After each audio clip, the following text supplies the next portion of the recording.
Hey Starshine, how are you? I'm TK, and today I will be talking about Iron Lung. Now, before I start, this is unscripted. This is just me yapping.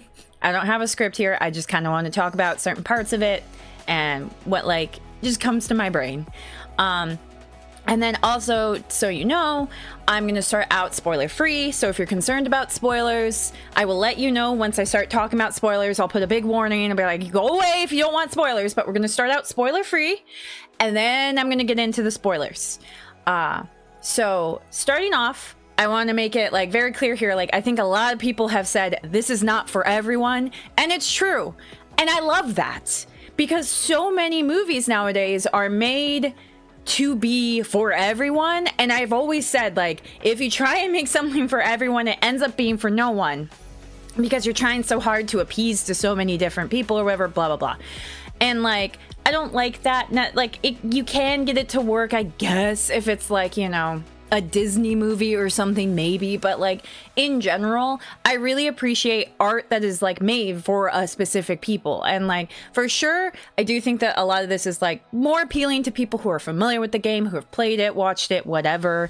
I'm not gonna say that it's completely nonsensical to people who haven't, but I think you might have a little bit more of a time trying to wrap your brain around it and get into it. I played the game, actually I played it, just a little bit ago, and if you want to watch me play it, it might be up in the iCard or in the description or something like that. Maybe you can watch my first experience with it if you want. But what I'm trying to say is that if you have not played the game, have not watched someone play the game, it might take a little bit more to really wrap your brain around. But because I already played it, maybe I'm not the best example of that because I was already really familiar. But even watching the trailer, I watched it again after playing the game, and I was already oh, okay, I already get a lot of this more. So again, don't think it's impossible to get into if you're not familiar with the game, but it might be a little bit more confusing. But it also is kind of confusing overall. And that's another thing I like about it. It doesn't treat the audience like they're idiots. And that's so many movies. I think a lot of this movie is very anti the normal movie that comes out now, and I love that about it because so many movies have a very distinct formula, I suppose, of basically jingling the keys in front of you and being hey idiot, hey, pay attention idiot, pay attention. But they don't they treat this movie treats the audience you can figure this out, we don't need to explain everything to you, just pay attention, forehead. And I like that because it does add an element of mystery. There's a lot of stuff that isn't plainly explained, and so you do have to think about it a lot. And there's a lot of theory fodder, I would call it, but not, I think a lot of people would say that derogatorily. I think it does it well. I think it does a lot well where it gives you a lot of information that you can play off of. I mean, the original game also kind of had that with the computer where you could look up a lot of lore. I didn't look completely into it. Again, if you watch my my playthrough, you'll see I only kind of dove in a little bit and then I stepped back. And part of that was because I wasn't super interested in just reading a bunch of lore. And I feel like this movie did a really good job at touching on a lot of that lore while also giving you a lot of room to think. And I think it did it really well. There's also quite a bit of character to the main character played by Markiplier. The name is a spoiler, so I'm not going to say it yet. There's a lot of character development for him, and a lot that you had to pick up based on little tidbits here and there that you were hearing or he explained or whatever.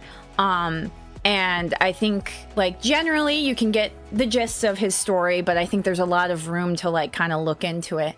And I think now I want to make a point for anybody who does have some auditory processing problems. I certainly do. I have kind of embraced subtitles and closed captioning in general because I've just come to realize I have a problem with processing audio, and whether it's an audio processing disorder or whatever, I just can't, when anything is like there's multiple things playing at the same time, or something's a little distorted or whatever, it's really hard for me to hear. And there's a lot of that in this movie. So you might want to, even if you don't normally go to the movies asking for closed captioning, you might want to if you do have a particular struggle with that. Or you could do what I plan on doing and just immediately buy it on streaming as soon as it's out, so then I can use closed captioning and re-experience the movie with perhaps being able to hear more, because there's a lot of distorted and like overlapping, and it was really hard to hear, and that does make it a little hard for me to completely piece together everything when I'm not hearing all of the dialogue. I think most people aren't going to have too much of an issue with it. I think this is very much so a me thing. But keep that in mind if you know that you have problems with like distorted voices and whatnot. But I think it's really good that they did that, though, because like my brother pointed out, even probably for people who don't really have those issues, it might still lead to encouraging people to go back and watch it again, you know? And that's good. That's good. You want to entice people to watch your movie again. Now, of course, I've been singing a lot of the praises, and I do think it needs to be said, like, this isn't a masterpiece of a movie, and I think everybody's made that very clear. But I love it, and I think the main thing to me is, and I know I'm biased because I'm a Markiplier fangirl, but it really is like, it's just art for art's sake. As an artist, a creator, I really love that. Like, this really, like I said before, this really isn't just like your modern Hollywood movie. And of course, I didn't expect it to be. It's an indie movie, but like, it isn't, it's pretty slow paced. Like, if you are like me and have problem with attention span, like you do have to focus in. But thankfully, like, I was really interested, and like Markiplier, like, he's really good. He did a really good job at acting. And for anybody who's been a fan of Markiplier, you can really see how much he's grown. Even between like Edge of Sleep and this movie, it felt like such a big leap in terms of like his ability to act. He was really good in Edge of Sleep. Don't get me wrong, but there were a few times where people even memed him a little bit, because there were a few times where he was maybe a little bit cheesy. And I'm sorry, Mark, I love you. I love you, and I think you did a great job. As someone who has taken acting classes and stuff herself, I completely get it. I love acting, and so like I don't want to be mean, and I'm not trying to be mean. But I think he really is there now. Like, he's really, really good now. Like, oh my gosh, like the emotions. I got so connected. There were a couple times I was, getting like teary-eyed and getting a little choked up, because Mark was just so good at conveying the emotions. It was really, really good. And so, and it's a good thing too, because 90% of the movie is just him. So that's really good. And so I think overall this movie, I think another thing everybody's been saying, the cinematography is amazing. This is a very like artsy movie. They made a lot of like really intentional decisions to, take shots that weren't just like, head-on shots or anything like that. They were very creative with the angles and the perspectives and, the way they set up every shot. It's really good. It's a very nice movie to look at. And I think before I go into spoiler territory, I do want to say that for anybody who is maybe not a big fan of body horror, there is a little bit of that in there. I did not expect it. I'm fine with body horror. I like Junji Ito. I'm fine with it. But I think Mark, who is also a fan of Junji Ito, took a page out of his manga and applied that a bit to this movie. So if that's something you're squeamish about, it's pretty minimal. My brother is pretty squeamish and doesn't really like horror, and he was like, it was fine, so it's not huge, but if you're particularly very squeamish about it, you might want to be careful. But this movie was known for, having the most amount of fake blood in any movie ever, so you may already be keyed into it's going to be a little gross. But yes, it was very good. I highly recommend you see it, if only just to stick it to Hollywood. I don't know how long it's going to stay in theaters. Markiplier said himself that, you know, they don't have a contract to like, you have to play for this amount of time. So it's really dependent on the theater and how much money each theater is making. And they're deciding like each weekend, like, okay, we're going to extend this another weekend because it's still making money. But you know, if you can, go see it. And of course, once it comes out in streaming, throw money at Markiplier, please. Throw money at Markiplier. I'm very pro throwing money at Markiplier. So yes, it's a very good movie. Highly recommend. You know, I think people always keep pointing out like it's not for everyone. I think that's totally fine and totally great, and I think that's, you know, very evident in like the critics versus audience ratings on it. This is not a Hollywood movie. This is an indie movie with a lot of soul, a lot of heart, and a lot of focus on telling a story and creating art, and that's why I love it and why I'm very, very pro Iron Lung. Go see it. But now, let me take a drink of water. And now let's talk about spoilers. So if you don't want spoilers, you don't want any spoilers, please, please, please go away. Go away. Come back to this later. I'll give you a warning. In 3, 2, 1, it's spoiler time. So there is a lot of lore that is kind of thrown throughout it that I picked up on. That was like, you know, that I read in the computer, in the game. Things about Eden, obviously, COI, you know, all this stuff. But one of the things that was really intriguing, and I don't know if this was in the computer because I didn't see it in the computer, was the last tree. And I'm assuming I'm putting, you know, they just mentioned the last tree, and then Simon finds the little like medallion with the half like grown seed tree, and like that was so, I love what they did with that personally. I know this is like the first thing I'm focusing on, which is a little weird, but I really love that because it really did give like this emotional anchor to everything. Where I think, because my brother was a little confused about it, but I did I think I picked up on it correctly. And like, you know, they kept doing that with like the angles. You kept getting shots of that medallion and Simon grabbing at it, and you know, it was like an emotional anchor, and I thought that was really well done, not only in terms of like the artsiness of the focusing the camera on it, but also the emotional, you know, the way that Simon interacted with it, which is also like very important too, considering, like I said, 90% of this movie is Simon by himself. So, and then, you know, when the medallion cracked, and I was just like, oh! I felt like my heart shatter. And like I said, Marcus did such a good job at acting and the emotions. And I really wanted to, as someone who is very emotionally driven, I wanted to kind of focus that when I talked about the review, because I like, oh my gosh, I love that. And I also like the part, I told this to my brother, that really messed me up was when Ava revealed that they never got Simon's name, and the way that Simon reacts, the way Markiplier emotes that, and just, I cried. I cried a little bit. Oh boy, that was so good. I like the way that the scares a lot of the time were handled. They were very...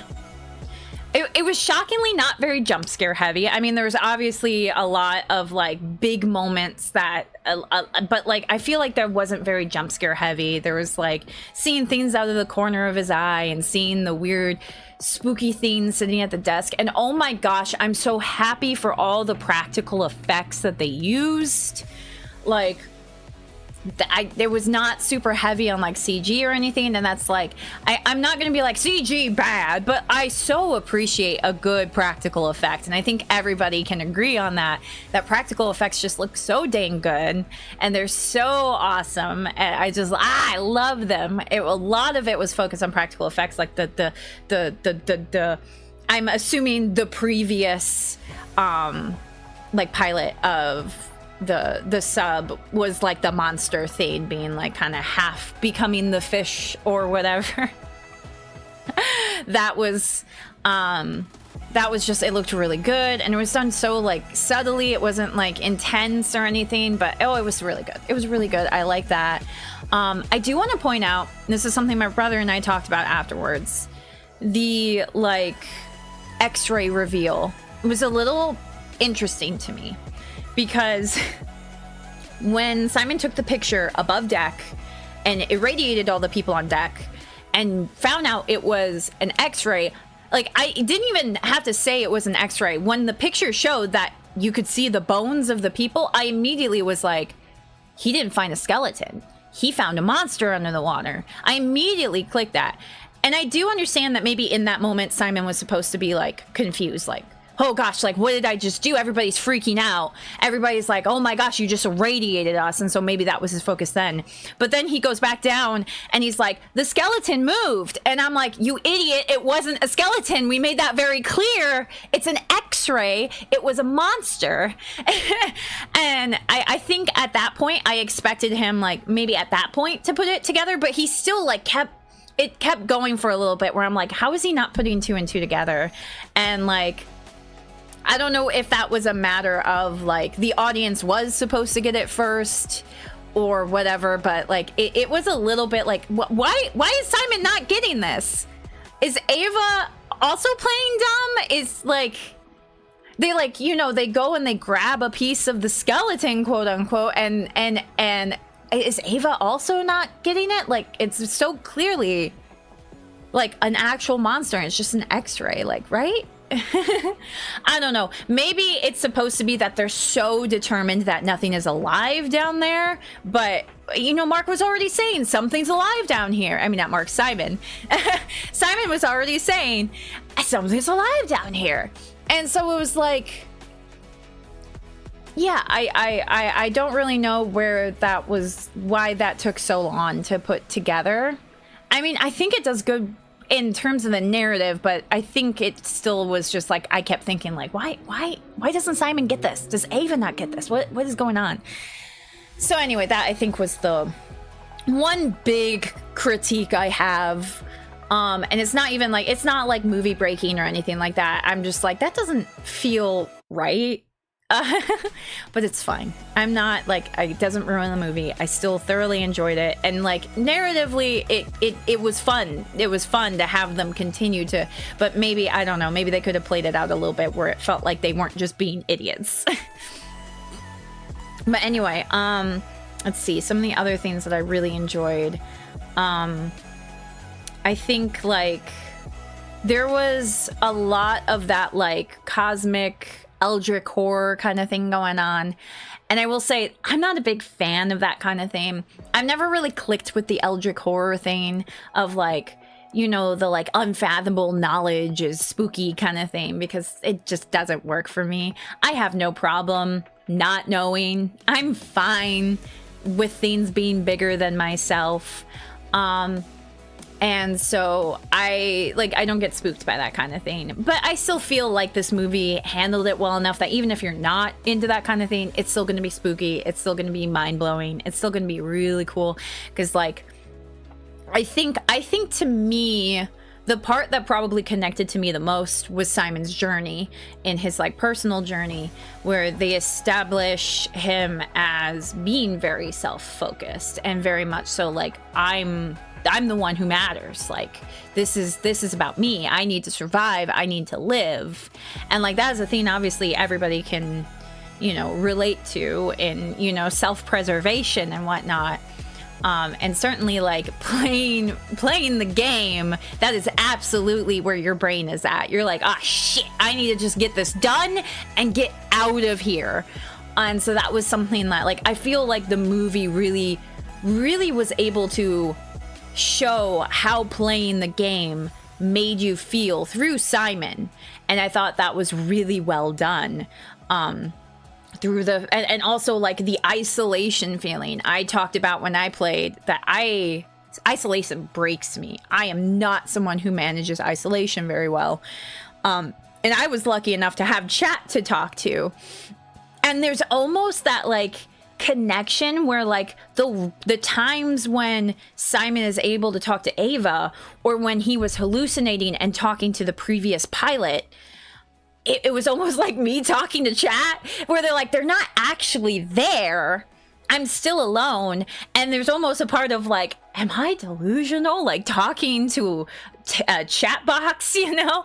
And that kind of, but I like that. It was a good way to show the isolation part of it, of him like going, it could be that he was going mad because he was alone and he just wanted somebody to talk to, or it could connect back to that like cosmic eldritch horror of, you know, the light and everything that they went on. And I'll be honest, like I didn't really understand much of that, like the light and the quiet rapture and everything, and I think that's on purpose. I think it's supposed to be eldritch horror beyond our understanding kind of thing.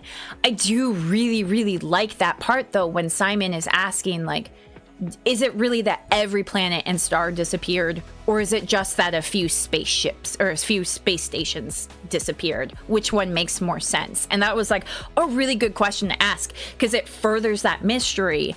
And there is that part that's like, maybe that really is it. Maybe it's an Occam's razor thing where that's really the easier like answer to the problem.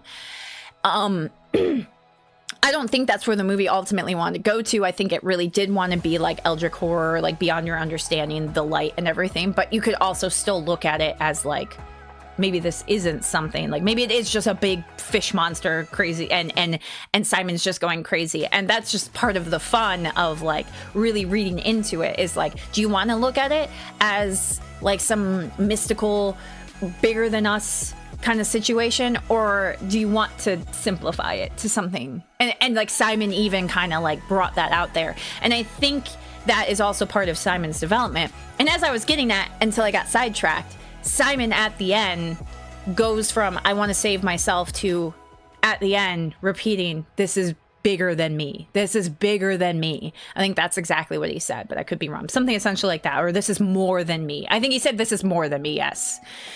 And he ends up sacrificing himself in order to, you know, hopefully better humanity and help others. And it really was like a, you know, obviously the big character development for him was going from being very self-serving to being very selfless. Typical like hero's journey, but it was done so excellently in my opinion, where like it wasn't super in your face. It really was just that last moment of him being like, this is more than me, and him like really pushing through to get the black box out was just really like, very impactful, very powerful. And he ended up sacrificing himself, when before I'm, you know, it was implied, you know, he was killing others to save himself. Simon the Butcher, you know, so it was like, you know, a huge character development for him, and I really got super attached to him. Like I said, Mark did an excellent job at playing the character and everything like that, and it was really, it really just makes me attached to Simon. And like, there's that part of me that's like, oh, I see your character growth, and sacrificing yourself is like the ultimate like ends to your path. But like, oh, why you die? Why you die? I miss you already, buddy. And like I said before, the body horror at the end was pretty messed up. Pretty messed up. Like, oh my goodness, like I didn't expect Simon's arm to get ripped off. I was squealing a little bit in my chair. It's like, very well done, very good. Oh, it was, oh my goodness. I really did enjoy this movie. I cannot wait to watch it again with like my prior knowledge, to be able to really like look at everything again, hopefully with subtitles so I can better understand everything people were saying. It was really good. It was really good. I'm really happy with how it came out. I really want to give Markiplier all the money, because that was really good. Again, like, I don't think it's for everyone, and I know I'm probably a little bit biased because I'm a huge Markiplier fan. But my brother is not quite a Markiplier fan, and he was like, that was better than I expected. So, you know, take his word for it. If you're not a Markiplier fan, he is not, and he loved it. Or I maybe I'm using love too bit, but he really liked it. He said it was better than he expected, and I really do think you should watch it. Also watch Edge of Sleep. If you want me to talk about Edge of Sleep, I will rewatch it and talk about Edge of Sleep because I really like Edge of Sleep. It was really good. It's sad that it will probably never get a season 2, but it was really good.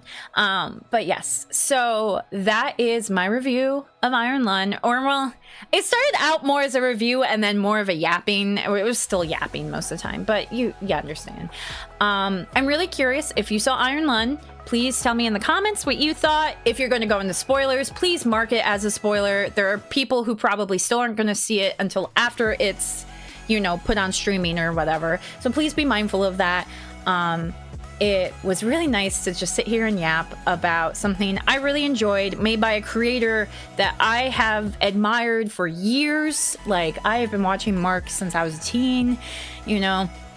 It's really great to see how far he's come and everything. And it definitely is like, I do want to say, like, this isn't like a story everybody's going to be able to do. He is still very, very privileged and lucky for his situation. And, you know, he wasn't like a broke artist who made this out of nowhere. He definitely had like the fan base to help him and everything that comes from the luck of the algorithm back in the day when YouTube was new and everything. But it's still such a good, like, motivator to know that, like, it's still possible. It's not easy, but it's possible. And it's really great to see that. I love to see that. And I really do hope it gives motivation to people to keep working at it. You know, don't expect to get lucky and suddenly have, you know, $3 million to make a giant rig to build a submarine for you. But, but yes, keep working, keep creating. And please don't, just forget Hollywood and their bullcrap. And, you know, you don't have to make stuff that appeals to everyone. That's not necessary, and in fact can be very harmful. Like I said, appealing to everyone, you end up appealing to no one. So please make art that you enjoy, that you like, and that you think other people are gonna like. Maybe it's just a small group of people.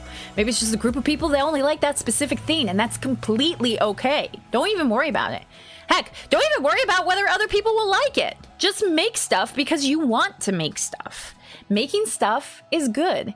That is something I've been trying to work on myself, and stop trying to appeal to like the algorithm or whatever, and just making things that make me happy, that make me smile. Like Markiplier. Markiplier makes me smile.